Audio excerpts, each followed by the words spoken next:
Information and opinions expressed during the related show are those of the show personalities and guest alone, and not those of Vic Canellis Media Group, its parent, affiliates, or stations. VCMG Live is not responsible for any content, information, or opinions expressed. User bears full responsibility for their reliance on such content, information, or opinions. Welcome to Making Money with Laura Sanders, a name you can trust. With over 20 years of real estate experience and selling over 150 homes a year, Laura Sanders is the #1 RE/MAX agent in the state of Florida for 2021.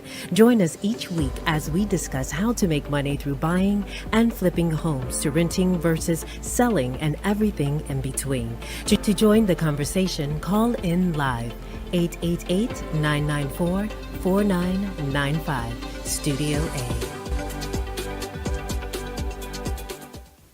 Hi everyone, welcome to Making Money with Laura Sanders, and I am your host, Laura Sanders. Every week we talk about something to help you make a little money, maybe save a little money, or maybe just help you navigate this crazy world that we live in. Today we're going to talk about hiring the right realtor. Now you're probably like, Laura, you talk about this all the time. Of course you're the right realtor, Laura. That's what you're here for. That's what you're trying to tell us. No, that's not why I'm telling you this. I'm here with Freddie today, and we're going to talk about things that I've come across in the last month that I'm like, what is going on here? And stop hiring your brother's, mother's, sister's, cousin's, uncle who needs money because they can sell real estate. Never hire family. So, Never. I could tell you so many different things that I've come across this week. I'm on an appointment, and before I go out to the appointment, I say to myself, I have a feeling that there's something wrong with the title. But I'm not a lawyer. I do not pretend to be one. But I send it off, and I say, can somebody look at this and tell me, do we need to probate half of this house? And the lawyer says, yep, you need to probate half of the house. Now, they bought the house back in 1994. The daughter bought the house with the mom. And, of course, they took it tenants in common, which now means the daughter gets 50%, the mom's half now has to go probated, and there's another sister. So what happens to the other sister? She has to put in for the probate. She and the other sister, the one that owns the other half, have to put in for probate. Yeah. So technically, if this other sister wanted to screw her sister, she could. Or she could take a quarter, or she can debate it, no? Well, the one sister only gets a quarter. Right. The other sister gets 75% of the house. Right. Well, what else could they have done? Because that's how the house was deeded, right? Or Well, put in. Well, they could have, if people would ask more questions, right? Like, what is it that you're ultimately looking to do? But first of all, the daughter never, unless the daughter was on the mortgage, which she wasn't, they were doing it for the purpose of what most people think is to protect the house if they die. But that's not really how it works. So what would have been a great idea would have been let the mom buy the house and then put it in Ladybird deed. So that way the mom still has full control of their house. Nobody else can, the kids can't take it from her. Because let's just say the mom wanted to sell the house and the daughter said, nope, I don't want you to move. Guess what? You're not selling your house. You see what I'm saying? You're giving people control of your life. So to me, what would have been the best thing would have been to put in a Ladybird deed. Now, by the time I had met them and the mom was still alive, I said to them, let's go ahead and take care of the paperwork so that you won't have to go through probate. But by the time I met them, the mom was no longer able to function in the capacity that they could do this. Wow. Another common mistake is people think that going and getting a power of attorney, that they can go ahead and sell people's real estate for them. That is not always the case. You need to have proper documentation to do that. And it has to be approved most times by the underwriter. So you have to be very careful as an agent. If you're not sure what you're looking at, and I'm never sure, and I've been doing this 25 years, I still get it reviewed and tell a lawyer, take a look at this, make sure that this is correct, because the worst thing is to get down to the end, right? And now you can't sell the property. So if I had taken the listing on Saturday, put that on the market, get an offer, they do an inspection and appraisal, and then the title company comes back and says, hey, 50% of this house needs to be probated. Now the buyer has to want to wait. at this point, I can put the property on the market. The good thing is it's probably just a summary of administration, which is good. But I can put the property on the market, and then when the contract comes in, I can put on the contract subject to court approval, That's crazy. which can usually be pretty quick. And while that's happening, the money can still go into an escrow account till we close. That's what I was After we going to ask you. close. Can't you just put the money in escrow account until But you everything's still need the decided? court to approve, because let's just say, for instance, you go and you undersell the house. Like, let's say somebody wants to sell it way under market value. Just to get rid of it. Right, just to get rid of it. That, the judge has to approve that. So you can't just do anything you want. Interesting. Now, when you hire an attorney to review documents like that, is it an extra fee to your client, or is it somehow bulked in? Because if I were buying the house, and all right, Laura, this is what I've agreed on, your commission is whatever, and you say, well, now I need to send it to an attorney. Who's covering those attorney fees? Okay, so that's a great question, right? And it all depends on, if you get a new agent and they don't know who you're using, the attorney's going to charge you, for sure. Like, they get paid, and Right. their fee is going to be much higher if you've gone out looking for that attorney on your own, or a new agent that doesn't know anything, definitely going to be more. I have relationships with multiple attorneys throughout Broward and Palm Beach, and so I'll ask them as a courtesy, can you please look this over? And they do. So like, for instance, I went out on an appointment and had one attorney look it over, but now it needed to go to an actual different attorney because they're going to do the summary of administration for the, technically it's the probate. And now, this was $5,000 between the cost of the attorney, a little less than five, probably about $4,300, but that's $4,300 that didn't need to be spent if the right questions had been asked in advance. And an example of that is, had a gentleman selling his property. It was not his primary here. He lived in Connecticut. His primary was in Connecticut. The kids were helping to sell it. The kids then called me and said, our father has just been placed on a feeding tube. I said to the one son, I said, you need to get a ladybird deed immediately. Because if your father passes, you're going to have to go through probate because this is not his primary. Now, even when you're in a trust, like there's still things that you have to follow, but again, these are like little things that could be taken care of in advance if you understand the right lingo and you know what to ask. So another example, now this is title, right? Another thing that happens a lot of times when people are buying homes, and I think if I just say to Freddie, I'm going to buy a 1968 house, what would you do? I kind of like it. You like it, but I like old houses, but it's probably going to need work. right, but one of the things that I found, I went on an appointment and the guy says, I need to sell this house. I said, okay. I go, but you've only been here for less than a year. He goes, yeah, but I need all new plumbing pipes. I can't afford it. I said, well, didn't you scope the pipes before you bought the house? And he says, no. I He said, wants to flip it. no, he didn't want to flip it. He was buying it he couldn't flip it. At that point, he'd already bought high-end, like, So why did he buy it? Because he liked to it. live in it. But he- 1968 but- house? Yeah, but the thing is that he wasn't advised to scope the pipes. Wow. Or the roof, or the windows, or the doors, or the floors. Listen, a home inspector is going to do, now the home inspectors are getting better at offering more services now. I mean, listen, I could go back to my first property I ever bought. It was done on, remember, like 3 pieces of paper, the carbon copies. That was my home inspection report. He kept one, I took one, like, I remember that. yeah. Things have come a long way. But that's a whole nother thing, is that offering the right services. Like if you're buying, I'll sell a house on the water and I'll sit there and watch, and these agents won't even go ahead and inspect the seawall. That's crazy. You know, I bought an old house. My first house Yeah. was almost 90 years old. Oh, that must have been in New York. Yeah. And I checked everything. And I knew going in, I got to change everything. The piping, the furnace. But I didn't tell my wife at the time, because she never would have gone for the deal. But I found the ugliest house in the best neighborhood in the Bronx. And I flipped that house. That house cost me $120,000. I maybe put in $200,000. That house sold for $1 million. Oh, wow. So we all know who's going to buy drinks this weekend. Well, this is going back. Well, I don't Oh, have the he money spent- he anymore. She spent it has already. it. It's all gone. But I do understand if you buy right, if you buy old. But today the market has changed. No, everything has changed. You want to buy right going in. Well, my favorite one is, right, is when people are married Oh boy. and they go to buy a house, right?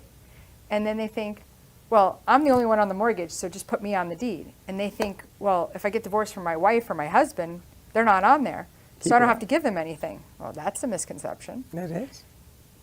Trust me, it is. All right, so if you're not on the deed, Uh-huh. mortgage doesn't matter, right? It's the deed really that makes the difference. You're married, right? You guys are married. Only your name is on the deed. You get divorced. Does he get part of the house when it sells? Yeah, Because it's because your Joint marital property. assets. Marital Because you're asset. married. Yeah. But if you're in the 2025 and you're not married, living with somebody, you don't get half of anything. That's your mistake, Freddie. I'm not saying it's a mistake. I'm just saying the way things are now. Now, what about this? Well, it's also quitclaim? depends upon state. What, Florida. Now, yeah, Let's stick with and I Florida. only know Florida, so What about a quick claim deed? yeah, that's say- another thing that happens all But the is that time. even valid? So you got to be careful with those. People do them wrong all the time, and they mess up the title. 9 out of 10 times I heard they're wrong. Yeah. So you also have to be careful about claiming things into trust. So things have changed, but I will tell you, back in 1992, a lady had bought a townhouse in Coral Springs. In 2019, she asked me to sell it for her. Well, there was a mistake on the legal description. So when the legal description had the mistake, we went back to try to use her title policy. But in 1993, she claimed the property out of her name into her trust. Now, the way things worked back then is different than how they work today.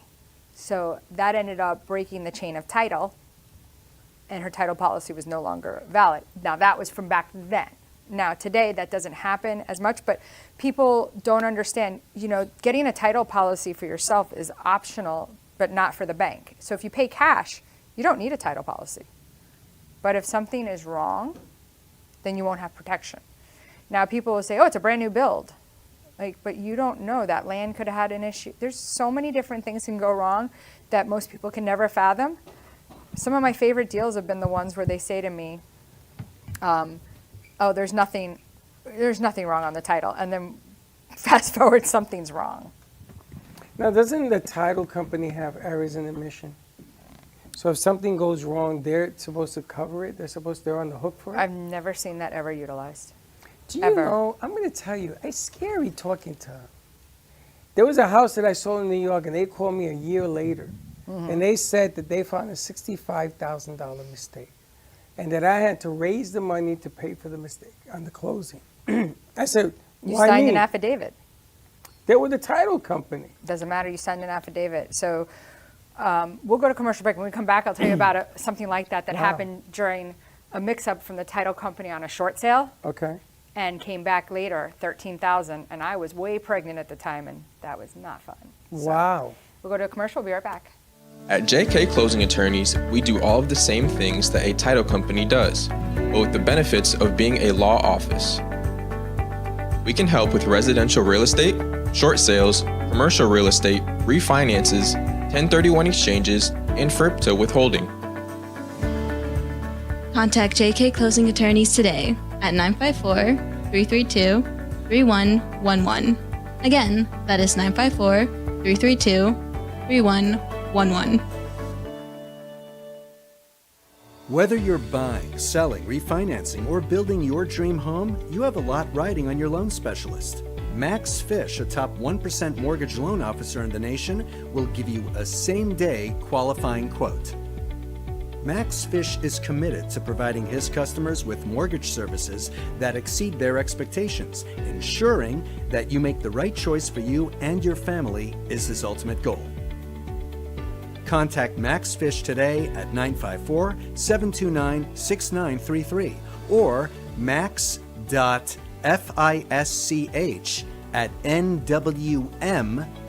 max.fisch@nwmcorp.net.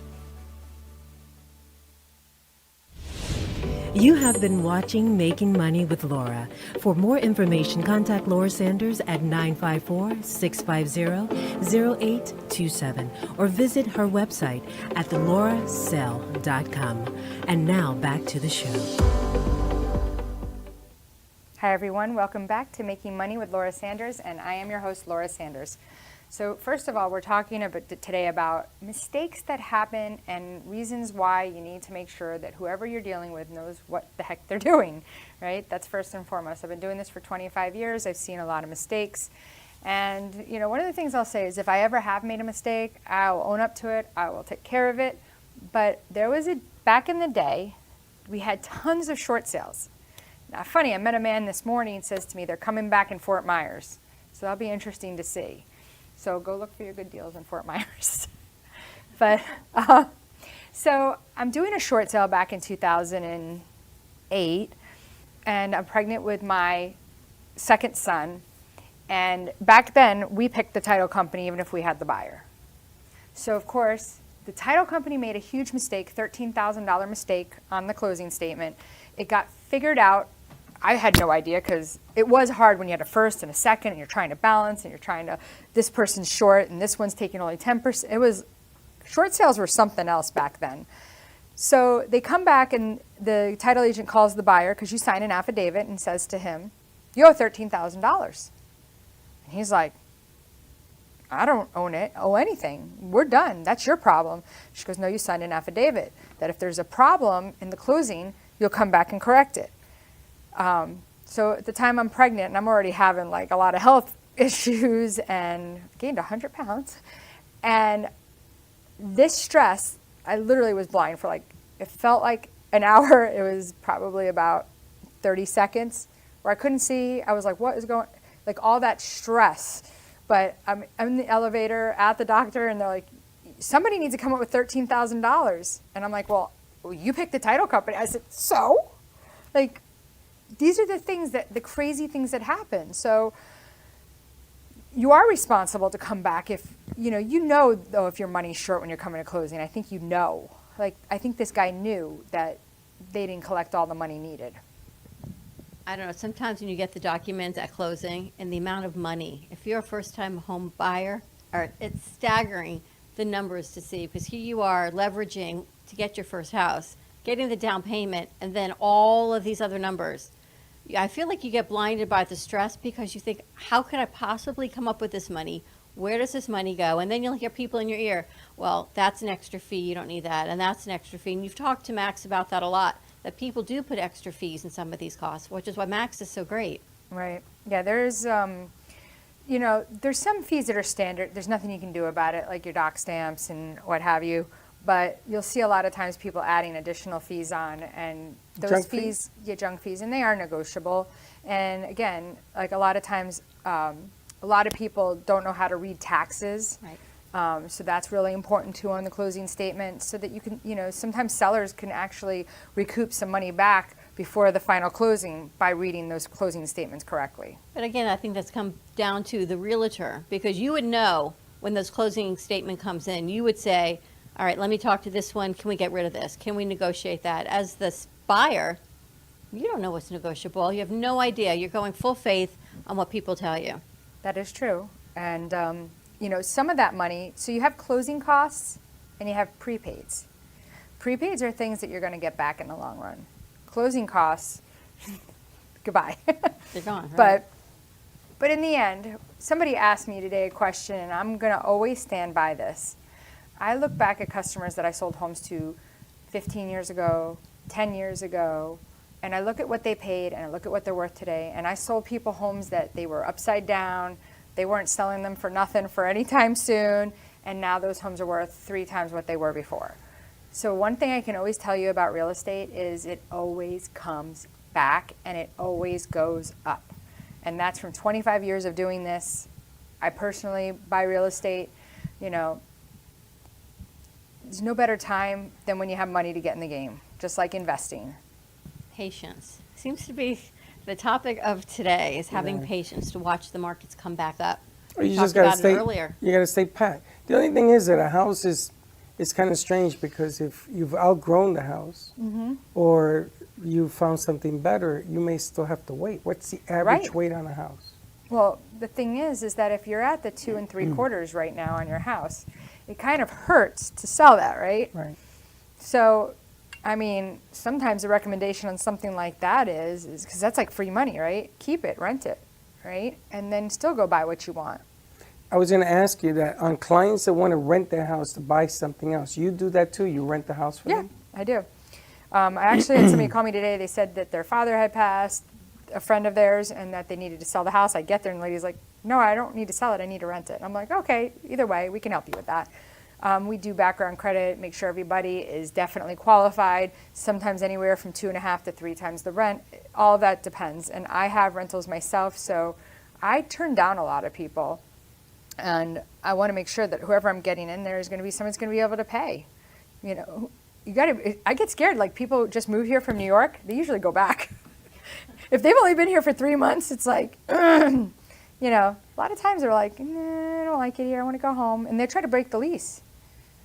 So I just had a guy call me. He's like, oh, I want to sell now. The person broke the lease after 6 months. And we see a lot of that. Is it worth redoing a home for a renter? So, yes and no. Okay. So it depends on what it looks like initially, right? But I have a friend of mine that her parents always say, thank you so much for getting her into this and helping her, like making her buy, because she's like, our daughter's so cheap, right? And I'm like, no. And so I say to her all the time, you need to spend money to make money. You get what you give. If you give crap, you get crap. Good people, good renters don't want to live in nasty places that are damaged, places that are not in good shape.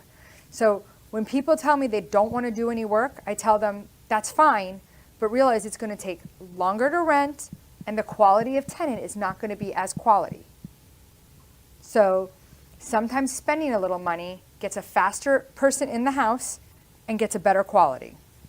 You know, I'm thinking about 55 plus communities. Back in the day when my grandparents were 55 plus, you were retiring 60 years old. It was a different 55 than I think now we are at 55. So those communities, I think the renters now, they're younger, they may be more affluent, they're looking for different things. Yes. You They need want more modern, more, Right. they're not willing to take what it was then. Like a 55 then and a 55 now, I mean, is totally different looking. You know, it's, and the world is also different from back then to now. You know, where now both the man and the woman is working. It's needed in order to live a comfortable life. There are still people that, you know, have wives that stay home and take care of. But now we had a show last week, which was, you know, what's it like to be married to me? And I have to say, like, I wouldn't want a wife that stays home and doesn't. And I know some women are like, oh, well, you know. I don't know. I don't want to depend on anybody.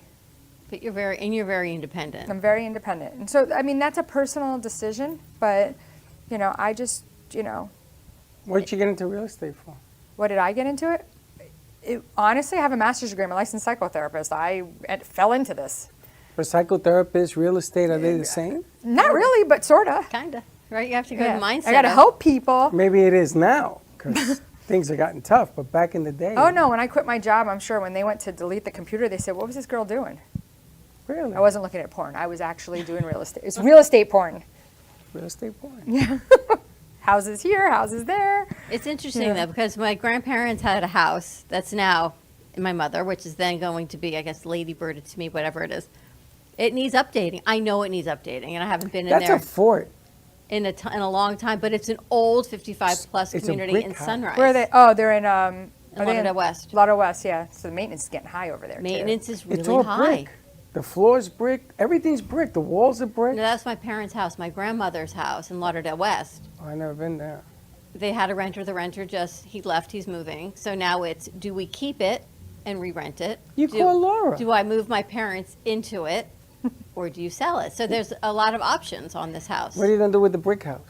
I love that brick house. You want it? Yeah, I love it. Reminds me of that I song. bring That's about a Laura woman, in not a that. house, Laura, though. this is a fort. It's like an old fort. It's beautiful. So they're in plantation, huh? Yeah. And The it's acreage. sunken living room. It is unbelievable. I would love to call Laura into all of these things. I would. But it's getting into my parent. Ultimately, it's their decision, right? So it's changing the mindset. But there's a covered patio porch with like the screen that they'd like to enclose. and bring it up to one level, pop out the walls, make it more modern, redo the kitchen. I'd like to bump out that wall and do a lot of things to it because 55 plus, that's me, that's you. I That's got not somebody you. who could fix that for you. So I got things a like guy. that. That's why I'm asking, is it worth, and the rent on it is so cheap, it's crazy You cheap. got to go see this. Yeah, I think that's something that I would look at to say, okay, what are the rents in what condition and what are the rents in another condition? And I'm telling you, like, it totally matters what you give and what you get. Because I'll tell you that I had a client who has a property in Parkland, and I said to them, listen, you really need new appliances. They could have gotten $300 more rent a month, right, for one versus the other. It's $3,000 for new appliances. You can get a whole set for $3,000. Like 1 year would have made up for it, and those appliances aren't going to be bad in a year.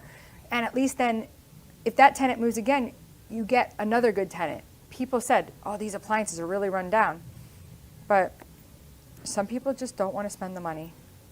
It's their mindset. It's still that, it's a Yeah. different 55 plus mindset. And I think that. This that is all could be ages, us. though, and like you want to.